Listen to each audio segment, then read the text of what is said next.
Option नहीं है ना दूसरा, फिर तो ठीक है। मरने के बाद भी ये भागवत जी अपना काम करती हैं। धुंधकारी तो मर गया था, पर भागवत सुनाई तो उसका भी उद्धार हुआ, पर मरने के बाद हुआ वो तो हुआ। लेकिन आपसे मेरी प्रार्थना, भागवत जीते जी सुनो और भागवत के रास्ते पर जीते जी चलो, तो जीते जी मोक्ष है। मरने के बाद तो मोक्ष मिलता है, लेकिन भागवत सुनने वाला जीते जी मोक्ष को पा लेता है। जीते जी,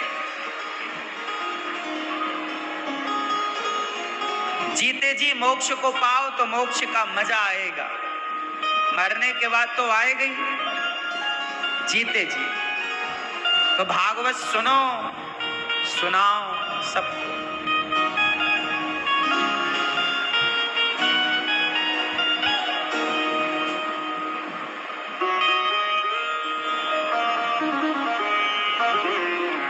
सुखदेव भगवान ने देवराजेंद्र को शांति नहीं मिली।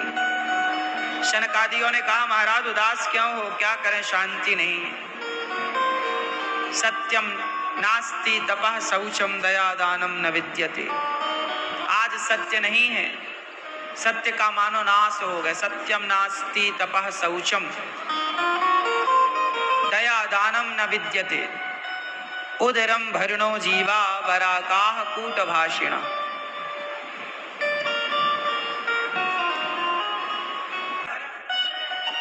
इस कलिकाल में नारद जी बोले, लोग भगवान को भुलाकर केवल उदर भरने के लिए भाग रहे हैं। उदरम भरणो जीवा वराकाः कूटभाषिणः। पेट भरने के लिए लोग उल्टा बोल रहे हैं। इसलिए आजकल एक ही धर्म बचा है, पेट भर लो जैसे तैसे, पेट भरू धर्म।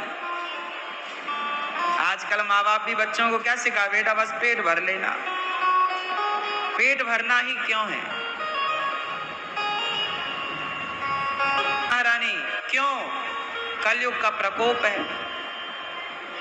कलयुग में भक्ति महारानी दुखी है, तो आप और हम दुखी हैं, इसमें कोई बहुत बड़ी बात।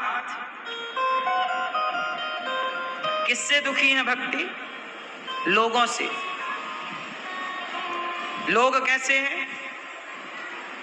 लोग को भक्ति से मतलब नहीं, लोगों को ज्ञान से मतलब नहीं, लोगों को त्याग से मतलब नहीं, केवल उदरम भरणो जीवा, पेट भरने में लगे हो। नारद जी मेरा दुख दूर कर दो।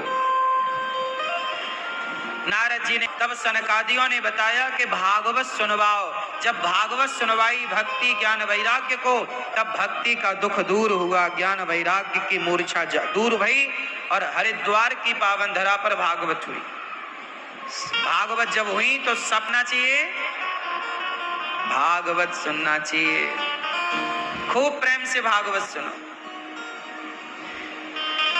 सनकादियों ने जब सवाल, भक्ति महारानी का दुख दूर हुआ, नाचने लगी, श्री कृष्ण गोविंद हरे मुरारी करके कीर्तन।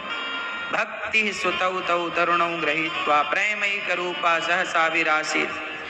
श्री कृष्ण गोविंद हरे मुरारी नाथे। अच्छा बताओ, भागवत कौन सुने, किस किस का उद्धार हो सकता है? आप बताओ, किस किस का उद्धार हो सकता है? चश्मा वाले भैया, किस किस का उद्धार हो सकता है भागवत से? बैठे बैठे बताओ। पापी का? अच्छा जरा मुझे आप लोग बताओ, एक तो ये दुख है कि बच्चे नहीं हैं, और एक ये दुख है कि बच्चे तो हैं पर नालायक हैं। तो बताओ कौन सा दुख अच्छा है, ना होने वाला के हो के नालायक हो जाने के बाद वाला दुख? कौन सा दुख अच्छा है? हाँ हाँ, हो जाएं और वो नालायक हो जाएं, वो दुख ज्यादा है। आप बताओ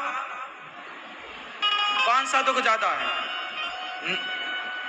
हो के नालायक हो जाए वो, या ना हो वो? बोलो। ना हो, ये ज्यादा दुख है। होके नालायक हो जाए तो चलेगा, चलेगा।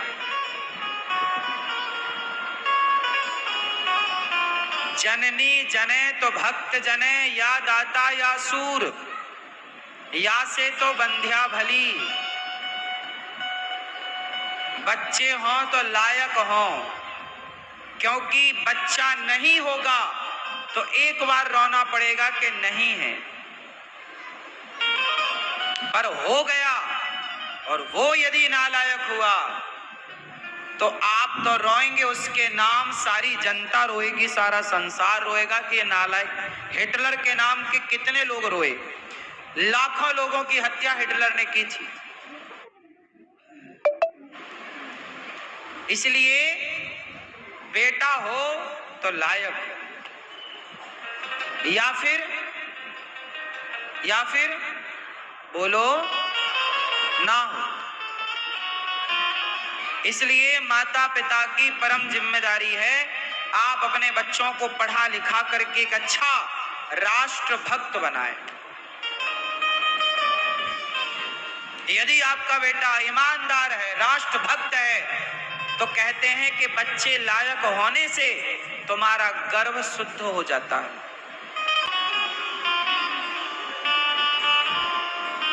जननी जने तो भक्त जने।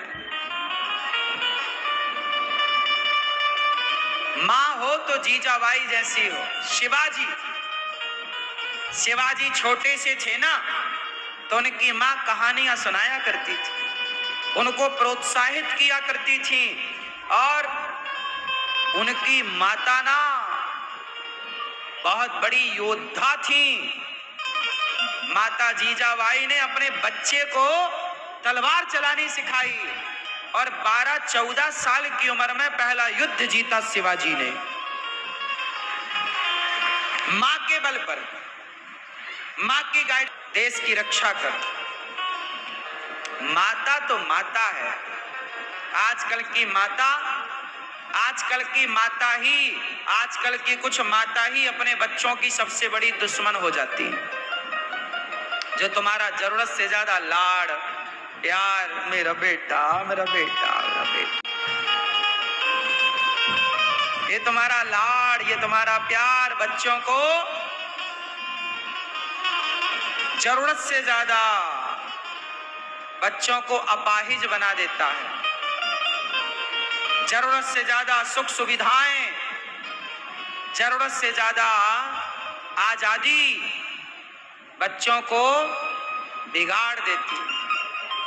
ये बात सही है या गलत है? हाँ या ना? इसलिए